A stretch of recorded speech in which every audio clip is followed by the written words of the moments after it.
In the ancient days, every tribe, culture, or religion believed in a higher power. They believed this world existed before our existence.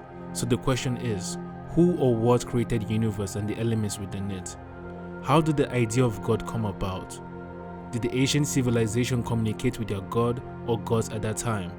Was it an idea or imagination that demanded an answer? Combined, this formed the ultimate question that structures our belief in our existence and our cause. It is the fundamental hardwired knowledge we build our morals, values, and philosophy on how we think and perceive the universe for what it is. This question is far more valuable than life and death. My name is Isaac Osigwe. I am a filmmaker and I'm currently studying film production at SAE Institute, Cape Town, South Africa. I come from a very religious country whereby you're either a Christian or a Muslim. It is hard to find a Nigerian who is an atheist. So, staying here in South Africa, I've met several people who don't believe in God. I find this very interesting and I want to hear from their perspective why they don't believe in God. I'll be going around Cape Town to explore my question from an atheist perspective. So, what do you believe in? I believe in what can be tried and what can be tested, something that is physically there or that is provable by some kind of logical deduction. For instance, I can't see the air, but I know that it's there because if I stop breathing, then it has a tangible effect in that I will faint or die.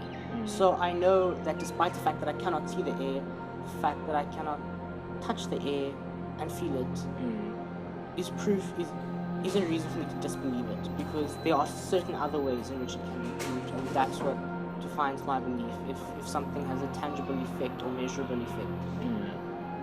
There's one particular thing I could say I believe in, it's existentialism. That's basically the belief that our existence and the universe's existence is a completely absurd and meaningless thing. And life in itself is hence meaningless, apart from whatever meaning you give to it. So, yeah, in a nutshell. Why don't you believe in the idea of a God? I think the real question is, why do people believe in the idea of a God? Because there are so many different variations of the same thing. For instance, why be a Christian when you can be a Hindu, when you can be a Buddhist, when you can be a pagan, you can be a Satanist? There's no reason why you would choose one over the other, because one isn't definitively better. They all pretty much preach the same thing, but they can't all be right, because if you're a Christian, that means you automatically disbelieve Judaism and Islam and Hinduism. And if you are a Hindu, you automatically disbelieve Christianity and atheism. So they can't all be right, but they can all be wrong. So there's no definite reason to choose one over the other at all. I do not necessarily believe in the idea of what I think is the popular idea of a God, the Abrahamic God, which is, you could say, it's some man in the sky, some bearded guy who tells us all what to do. I don't really believe in that kind of God, because I think it's incompatible, really. If you think about like the texts, the religious texts, the Bible and all that, they all hold these contradictory ideas of what God is and what's expected of us, and I don't think that's beneficial to us. So I don't really believe in a God. If God was all perfect, He's created a very imperfect world. If He's all loving, He's created a world where He could take away a lot of the suffering and imperfections that exist in the world, but He chooses not to. And then I suppose an answer to that would be that God gave us free will. So it's not God's fault that the world is so messed up the way it is. It's humans' fault, because we have free will. But I still think that doesn't disprove that God does a lot of immoral things. I mean, there are a lot of, if He did exist, there are a lot of things that happen in the world that are very evil and very messed up, independently of human beings doing them. I mean, for example, many children are born with life-threatening diseases, terminal diseases. Children are born with leukemia. Children are born with AIDS. Children are born with severe disabilities and so on, which weren't necessarily caused by any human being voluntarily doing something. They just occurred. Yeah. So, what happens when you die? I think you just cease to exist. When you die, you cease to exist. I think that the idea that we need to continue existing is a very selfish ideal. The fact that we feel that our consciousness need to continue to some other state is an idea born of despair. We don't want to die. It's not a nice thing to die. It's not a nice thing to think that your mom and your dad and your sister and your grandparents who may have died aren't here anymore. So we kind of just made up these inconsequential stories to comfort us. If people are dead, they really just are gone. Their consciousnesses are erased, and that's what does happen after you die. And I think that anything other than that is a fanciful thought in order for us to not be fearful of death, because it's an inevitability. So what is the purpose of our existence? If we brought into a reality of how we perceive the world, and when we die and we become absolutely nothing, so what is the purpose of our existence? Well, like I said before, I'm an existentialist. I believe that there is no purpose to life. There is no reason why people do anything. In fact, you'll find when you try and do good things, bad things might happen. Sometimes when bad things happen, good things happen.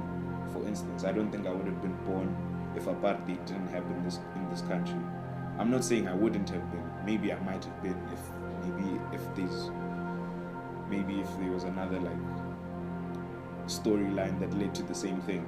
But I'm just saying, like, exactly, like even then you don't even know why we're here or what we're doing here. So I'd say our existence is meaningless apart from the meaning that you choose to give it, because we are here. We can't deny that. Like, there are cameras recording us. We're sitting on this couch. You can't ignore those facts. But like, I don't see the point of all of it. Okay. There is no purpose for our existence. The purpose of our existence is something that you have to give to yourself. It wasn't preordained. So someone didn't sit down and say, this person will be born into this world for this reason. That makes no sense. That would completely and utterly not explain why someone who's about 2 years old, who hasn't done anything, would just die in a car accident. That makes absolutely no sense, because they didn't have the ability to even exercise agency to fulfill some sort of purpose. I think that the purpose is just a means for us to continue our daily lives without the encroaching thought of futility getting us down too much. Like, if we believe that we have some kind of mission to fill, it's time to kill between when we're born and when we die. In the same way that if you have something to do, but the thing is only 2 hours, you're like, well, let me watch a movie, it'll give me something to do in the meantime, so that you don't feel the effects of time, really, and you don't feel the effects of the present. And this is the reason why we constructed this purpose, so that we have the ability, so that we have this kind of faculty of drive, so that we can get out of bed in the mornings and be like, I have a purpose, I need to achieve something, I need to keep on going. And I think that people who are of weaker character and who don't have the ability to drive themselves forward would definitely collapse without this idea that there is some preordained purpose to their existence. It's a placebo, basically, for those of us who aren't strong enough to cope with our own mental faculties. Why did you become an atheist? Actually, it's because, I don't know, I came to a point when I began challenging my faith. I was just thinking about things. Like, to be honest, I was very scared of going to hell at some point in my life. So I told myself, I'm like, no man, why would God send me to hell? I mean, like, I'm really not a bad person. At least I think I'm not a bad person. So I shouldn't go to hell. But then, like, you hear different stories. You go to church and you're like, if you don't behave, you'll go to hell. So I thought to myself, like, wait, why am I not behaving? Is this because I'm a bad person? And if I'm a bad person, did God make me a bad person? Then I don't understand why I'd go to hell. And then through that, I sort of just kind of challenged it bit by bit even more until the whole picture sort of lost focus. And then I was like, it doesn't make sense to me anymore. So I just got over it. It's not, why did you become an atheist? Like, I feel like the belief, it's kind of like religion is the default, and then atheism is the other thing. It's the thing that it's the deviance. And to me, that's completely the opposite. Like, it's not within our nature to simply believe something that doesn't exist. Like, for instance, I can't ask you what drove you to not believe in mermaids. The fact that they don't exist means that you don't believe in them. Religion is the thing that you become. You become religious. You're not born into this world with the sense of there is a giant man in the sky watching me. That is something that you are taught. So I didn't become an atheist. I stayed as I am. Like, my state of being, the state in which the reasonable state of being is the state of being that is the default. Something that counters reality, something that's surreal, is the thing that is the deviation. Religious people became religious. Atheists didn't become atheists. We were atheists from the beginning. Some may have become religious and realized that this just was untrue and reverted to atheism. But atheism is a default. Like, babies weren't going to a church and know what to do inherently. It's something that you're taught. It's something that is indoctrinated into you.